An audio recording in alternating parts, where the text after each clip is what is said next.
आसपास के पूरी दुनिया में अगर हम देखें तो ड्रग्स का बहुत ज़्यादा चलन बढ़ गया है। खासकर यूथ में ड्रग्स का चलन बढ़ गया है। इसका कारण क्या है कि स्टेबिलिटी ऑफ माइंड नहीं है।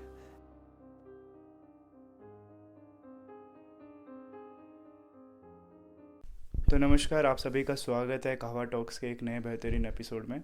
तो पहले तो नमस्कार सुशील जी, कैसे हैं आप? नमस्कार जी, बहुत बढ़िया। आप सुनाइए, आप बस कैसे हैं?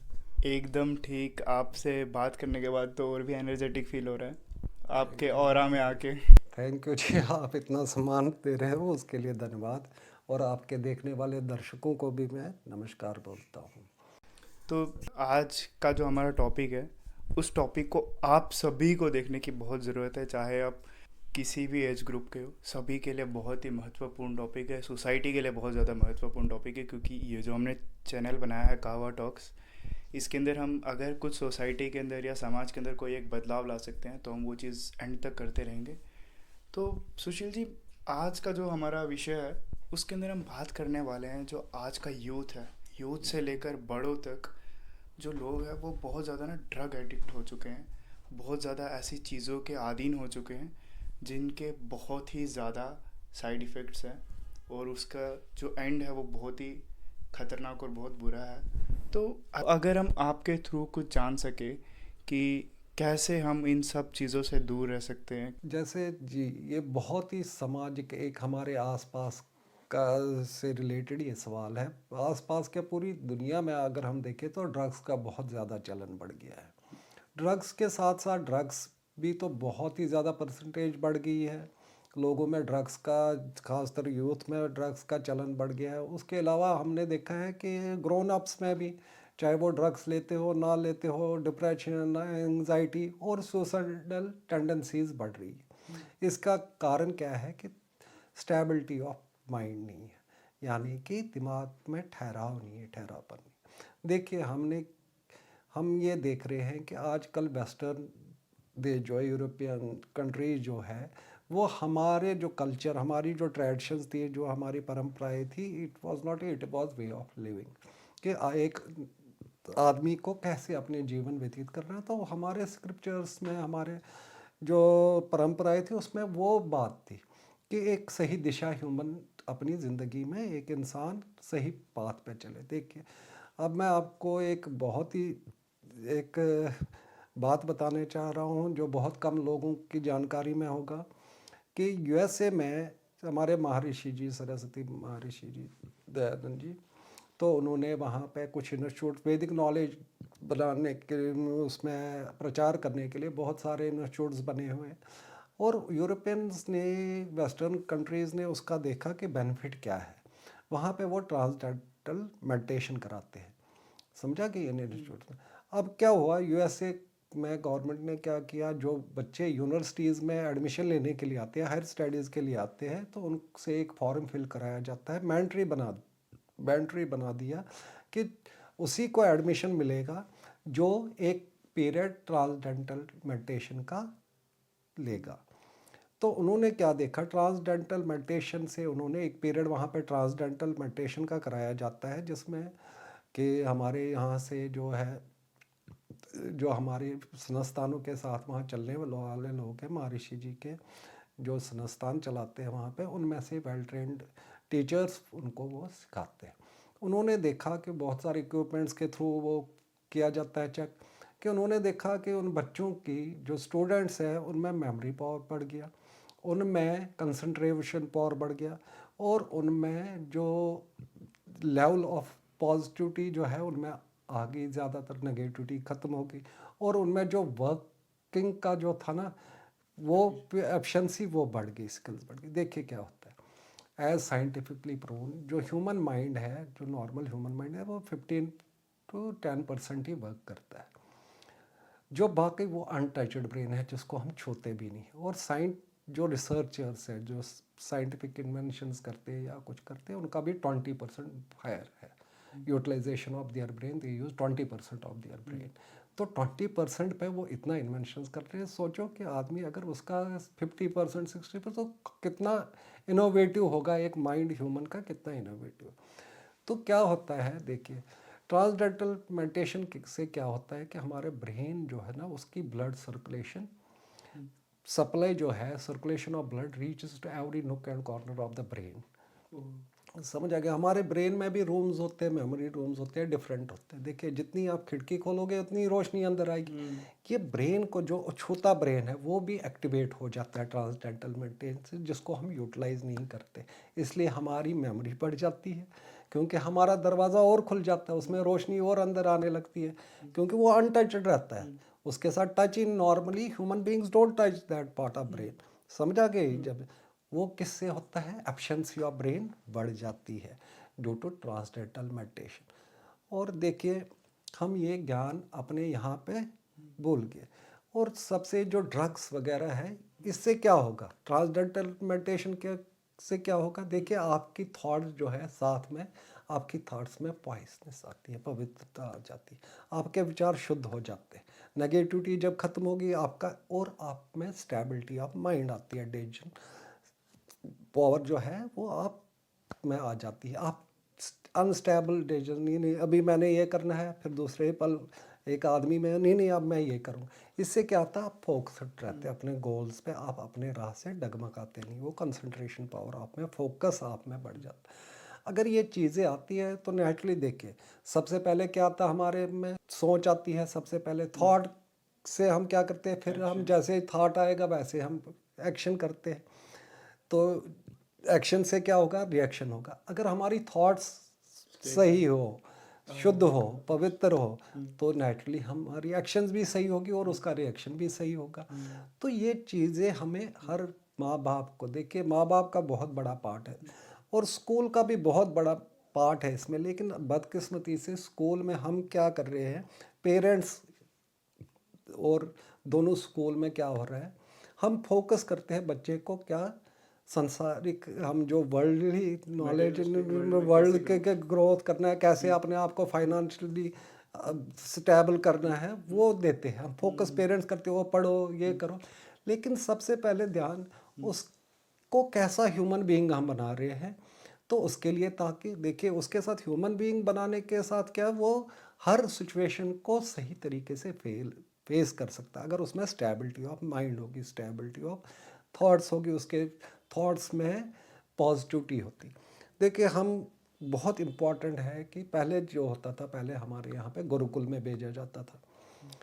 गुरुकुल में दोनों को दुनियाई ज्ञान भी दिया जाता था और आध्यात्मिक ज्ञान भी दिया जाता, उनसे बैलेंस बन जाता था, उनकी लाइफ में एक बैलेंस आ जाता था। समझ आ रही है बात? गुरु का मतलब क्या होता था? गुरु संस्कृत के दो शब्दों से बना, गु और रू। गु हो गया अंधकार और रू हो गया रोशनी, जो आपको अंधकार में से निकाल के रोशनी की तरफ ले जाए, एनलाइटन करे। एनलाइटन मीन्स कि लाइफ क्या है, उसको कैसे जीना है, ये भी एक एनलाइटमेंट है। एक बच्चे को क्या पता है, जैसे आप उसको दिशा दोगे वैसे ही करेगा। अब माँ बाप को भी जब 6 साल का बच्चा होता है, क्योंकि उसमें थोड़ा बहुत सोच समझ आता है, तो ये ज़रूरी है कि हम भी अपने बच्चों को ट्रांसडेंटल मेडिटेशन करना, मेडिटेट कराना सीखे, उससे उनका एक कंसंट्रेशन पावर बढ़ेगा। अब देखिए ट्रांसडेंटल मेडिटेशन के तो लेवल्स है। शुरुआत में क्या करना है, यू कैन सिट कॉमली, बच्चे को बिठा दिया 5 मिनट एक शांत मन से, किसी भी चीज़ के लिए, कोई भी चीज़, जैसे वो किसी, हमारे यहाँ देवी देवता है, उसको वो जिस देवी देवता में उसकी ज़्यादा रुचि है उसी पे ध्यान करने के लिए बोला, या उसके बगैर भी उसको बोला कामली बैठे और कुछ ना सोचे, अपने ही अंदर की मन की आवाज़ सुने। समझा कि कानों पे उंगली लगा के भी हम बैठ सकते हैं। और ये बड़ों के लिए भी है, जो पहले मेडिटेशन करना चाहे, तो सबसे सही तरीका और बेस्ट तरीका है कि मैं, लोग अलग अलग बताएंगे, इस पोज में बैठो, ये करो। सबसे बेस्ट तरीका शुरुआत में, अगर आप मेडिटेशन बिगनर हो, तो सबसे पहले एक शांत कमरे में बैठे, अपनी कानों में उंगलियां डाल दी और अपने ही अंदर की आवाज़ को सुनने लगे, अपने अंदर की आवाज़ को सुनने की कोशिश करें। और धीरे धीरे 2 मिनट, 3 मिनट, 5 मिनट, फिर धीरे धीरे उस टाइम को बढ़ाएं। और फिर जब आप उस लेवल तक पहुंचेंगे, महीना भर के बाद आप कानों की उंगली हटा सकते हो, क्योंकि आपका कंसंट्रेशन पावर बढ़ गया। फिर आप कान पे उंगली हटा के भी अपनी अंदर की आवाज़ को, उस पर ध्यान दें। तो ये एक फोक, उससे क्या होता है, आपकी कंसंट्रेशन पावर बढ़ जाती है, आप फोकस्ड रहते हो एक चीज़ पे। तो देखिए, अगर हम एक पौधा लगाते हैं, उसका स्टेम जब शुरुआत में होता है, निकल आता है, तो बहुत, तो हम उसको बैंड ऐसे भी करें, ऐसे फ्लेक्सिबल होता है, लेकिन बड़ा होके अगर उसको हम तोड़ सकते हैं, बैंड नहीं कर सकते। इसी तरह बच्चों में संस्कार पहले से दिए देने चाहिए। हम बड़े होके तो वो क्या समझेंगे, क्योंकि उनमें वो हैबिट्स डेवलप हो गई होती है शुरुआत में। इसलिए शुरुआत में ही पेरेंट्स को चाहिए कि अपने बच्चों को सही शिक्षा दे, उनका केयर करे, देखे कि वो क्या कर रहे हैं, क्या कर रहे हैं, गाइड, उनको प्रॉपर गाइड करे। बड़े होके फिर वो टूट जाएगी टहनी, लेकिन मुड़ेगी नहीं। इसलिए संस्कार बच्चों को पहले से ही देने चाहिए। और दूसरा, सबसे वो पढ़ाई में भी उनको बेनिफिट देगा, क्योंकि उनका मेमोरी पावर भी बढ़ेगा, उनका ब्रेन भी होगा, और उनका आईक्यू लेवल बढ़ेगा। ठीक है ना। इसके mostly for students is most beneficial thing, जो सबसे ज़्यादा बेनिफिशियल है। समझा ना बात को। एक छोटी सी चीज़ मैं यहाँ पे ऐड करना चाहूँगा, बहुत ही अच्छी चीज़ बोली सुशील जी ने। लेकिन अगर मैं हमारे इस छोटे से कहवा टॉक्स के प्लेटफॉर्म से अगर हमारी आवाज़ किसी ऑफिशियल तक पहुँच रही है, अगर वो कुछ चेंज ला सकते हैं सोसाइटी में, स्कूल्स में कोई एक छोटा सा पीरियड अगर मेडिटेशन का इन्वॉल्व कर सकते हैं। जैसे सुशील जी, हम स्कूल में पढ़ते थे तो हमारे असेंबली में ना एक्सरसाइज कराई जाती थी, पूजा पाठ के लिए प्रेयर कराई जाती थी। लेकिन अगर ये छोटी सी चीज़ अगर ऐड कर दी जाए वहाँ पे, मैं बोलता हूँ कोई पीरियड भी नहीं, लेकिन असेंबली के टाइम पे अगर 2 मिनट आंखें बंद करके हम अपने अंदर झांकते हैं तो बहुत चेंज आ सकता है। जी, आपकी बात मैं काटना चाहूँगा, इसमें ऐड करना चाहूँगा। देखिए, हमें स्कूल में ये किसी, it is not a religion, ये रिलीजन नहीं है, ये एक साइंस है। रिलीजन के साथ इसको नहीं, योगा कोई रिलीजन के साथ नहीं जोड़िए, ना ये कोई रिलीजन है, ना कोई कुछ है। It is a science. Science how human being can get alienated towards universe के साथ, कैसे यूनियन हो सकता है उसका। When we live with this nature, हम अगर अगर सही तरीके से इस नेचर के साथ सम्मेलन बनाएंगे, तो nature will also support us. ये ऐसा होता है। लेकिन हम इन चीज़ों को, हमें भी चाहिए कि अपने स्कूल्स में कोई रिलीजन नहीं समझ के, इसे एक साइंस है कि डेवलपमेंट ऑफ एक चाइल्ड की डेवलपमेंट कैसे होगी, ग्रूमिंग, प्रॉपर ग्रूमिंग को हमें ट्रांसडेंटल मेडिटेशन या किसी हिसाब की मेडिटेशन कराने का एक पीरियड रखना चाहिए, जिसमें बच्चों को मेडिटेशन कराई जाएगी। तो सुशील जी, हम ना एक और चीज़ अपनी लाइफ में देख रहे हैं कि जितनी जितनी टेक्नोलॉजी एडवांस हो रही है ना, उतना उतना जो इंसान है ना, मेडिकेशंस के ऊपर, मतलब कि ऐसा लगता है कि आज के टाइम पे ना जो नॉर्मल इंसान है ना, वो लाइफ सपोर्ट के ऊपर अपनी ज़िंदगी काट रहा है। पुराने टाइम पे ये सब चीज़ें तो होती ही नहीं थी। मतलब पापा बोलते हैं कि हमको तो दवाइयों शवाइयों का इतना होता नहीं था, हम घर में ही ऐसी चीज़ें खाते थे कि हमको इन चीज़ों की ज़रूरत नहीं पड़ती थी, वर्क लोड हमारा इतना होता था। तो ये क्या हमारी जो ये जा रहा है जनरेशन, जो ये किस दिशा में जा रही है आपके हिसाब से, और कैसे हम इन चीज़ों से बच सकते हैं अगर हमारे पास अगर अभी भी समय है? सबसे पहली बात है कि हमारी जो बॉडी है, जो बॉडी स्ट्रक्चर है, तो उसकी ग्रोथ के लिए हमें क्या चाहिए, डाइट चाहिए। सबसे बात, हमारे यहाँ पे जो हमारे स्क्रिप्चर्स में है, 3 किस्म के डाइट होते हैं। एक होता है सात्विक भोजन, दूसरा होता है रजस, और तीसरा होता है तमस। ये गुण इंसान में भी, that is a different topic, तो हम अभी फोड़ के देखिए। जो भी हम खाना खाते हैं, समझा के, that becomes part of our body, वो हमारे शरीर का हिस्सा बनता है ना। उसी से देखिए, जो हम इनटेक करते हैं, जो वेस्ट होता है वो तो हम थ्रो आउट करते हैं, लेकिन बाकी हिस्से से हमारे शरीर, इतना छोटा सा बच्चा है, इतना कैसे होता है, उसका शरीर कैसे डेवलप होता है, वो तो खाने पे ही, खाने से होता है। That becomes part of our body. इसीलिए जो खाना होना चाहिए, वो बहुत ही सही ढंग का होना चाहिए, है कि नहीं। जैसा हम खाना खाएंगे, वैसे ही हमारा शरीर भी बनेगा। खाने के साथ साथ दूसरे, देखिए, खाने में बैलेंस होना चाहिए। एक बच्चा अगर है तो उसको प्रोटीन ज़्यादा चाहिए, ठीक है ना, तो उसके लिए हम सीरियल्स दे सकते हैं, उसको दालें वगैरह बहुत मस्ट है। जो आजकल क्या हम देख रहे हैं कि आजकल फास्ट फूड्स की तरफ जा रहे हैं, जिसके कारण अल्सराइजेशन हो रहा है बच्चों में। मैंने देखा हुआ है, बहुत सारी डाइजेस्टिव प्रॉब्लम्स हो रही है, स्टोमक पेन्स हो रहे हैं। तो और दूसरी बात है, अगर आप स्पिरिचुअल दृष्टि से देखें, तो क्या होता था, हम प्राणायाम करते थे। प्राण मीन्स प्राणायाम, प्राण का मतलब लाइफ होता है। अगर हम इंग्लिश वर्ड ले तो प्राण का मतलब यानी कि ब्रीथिंग ही लाइफ है। अगर ये सांस हम उतरना ले बंद हो जाएगा हम तो नेचुरली ह्यूमन विल डाई। तो प्राणायाम क्या टेक्निक था, इस ब्रीदिंग को हम कैसे अपने अंदर स्टेबिलिटी के साथ इसकी मोमेंट कैसे हम सही करें। क्योंकि नॉर्मली जब आदमी, आपको पता है कि हमारे दो लंग्स, साइड्स में दो लंग्स होते हैं, दोनों लंग्स के अंदर एयर सैक्स होते हैं। जैसे एक हनी बी का अगर आपने देखा होगा, छत्ता देखा होगा मधुमक्खियों के, हनी बी, तो वो स्ट्रक्चर उसमें छोटे छोटे छोटे छोटे सैक्स रूम्स से बने होते हैं। इसी तरह हमारे दोनों लंग्स के अंदर एयर सैक्स होते हैं जिन्हें हम ओलोविली कहते हैं। तो जब नॉर्मली ह्यूमन बीइंग, क्योंकि हम अनकॉन्शियसली ब्रीथ करते हैं, हम कॉन्शियस नहीं होते, आ रही है सांस जा रही है, हमें पता भी नहीं चलता हम कब सांस, और हमें ये अभ्यास भी नहीं होता है कि हम सांस ले रहे हैं, अनकॉन्शियसली ले रहे हैं।